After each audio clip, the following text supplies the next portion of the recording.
Tattoos bring out the characteristics in a person, or if you look at them properly, you can see a story developing. Creating my own tattoos takes time. I don't like to just jump into a tattoo and say, I want to get this.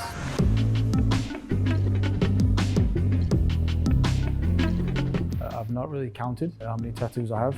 There's bigger ones and there's smaller ones. I would say 2 arms and 1 chest, 1 ribs. My tattoo journey started when I was quite young. I wanted to get my first tattoo already when I was 16, but I was living at home still. My dad said that when you're 20 and it's your 20th birthday, if you still want the same tattoo, I'll pay for it. So my first tattoo is my band here around my arm, which is a shark bite, a white shark. I thought the qualities that a white shark has reflected in me as a football player. Then my second tattoo was my family crest. The third one was my surname and date or year of birth inside the cross.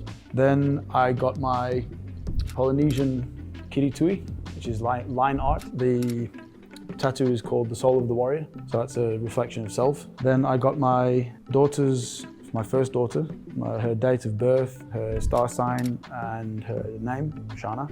Then I got my daughter's name on the back of my arm, which is still not finished.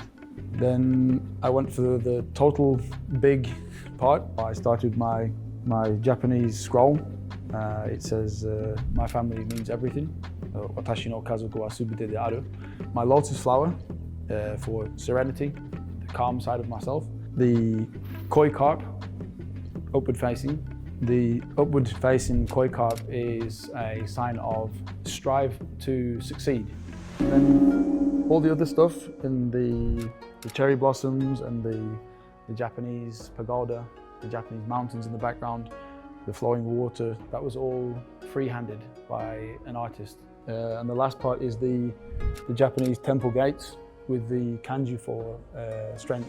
Onto the flip side, I actually have a tattoo under this that I got covered up because it wasn't finished and I wasn't really happy with it. It was a half Buddha's face with a monk holding on to the Buddha's face. I stumbled across a guy in Joburg, a very good tattoo artist, and I sent him the idea.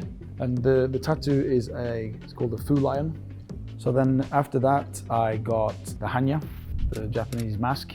Hanya can be called wisdom. I have a tribute to my children, which I got first, and it says, to my children, if I had the choice to choose between loving you and breathing, I would use my last breath to say I love you. So my favorite tattoo is this one.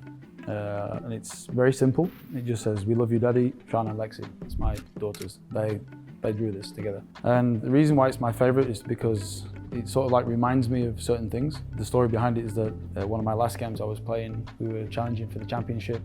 We played at home and it was a very big game. We needed to win the game and we ended up drawing. And all the focus from the normal routines I had with the kids, because they always sat behind the bench, that I would go and get them and walk the field with them and clap the fans. And, you know, the draw just, you know, because it was so important to win, the draw sort of like took away a lot of joy or excitement or whatever. I drove home to the house and on my bedside table was a little note exactly in that shape with those exact words. It's a reminder to self that always show appreciation to the people that are standing behind you, that stand next to you, that love you and support you, and, you know, never take it for granted. I got my brothers and sisters' names on my ribs. I've had them under my wing since they were small, so that's a bit more representative of that. I've always got them there. The most painful tattoo, or if you could call it pain, would be my first tattoo and my last chest tattoo. That's a wrap. You've been watching my ink story. Thank you for joining. I'm Makosi for life.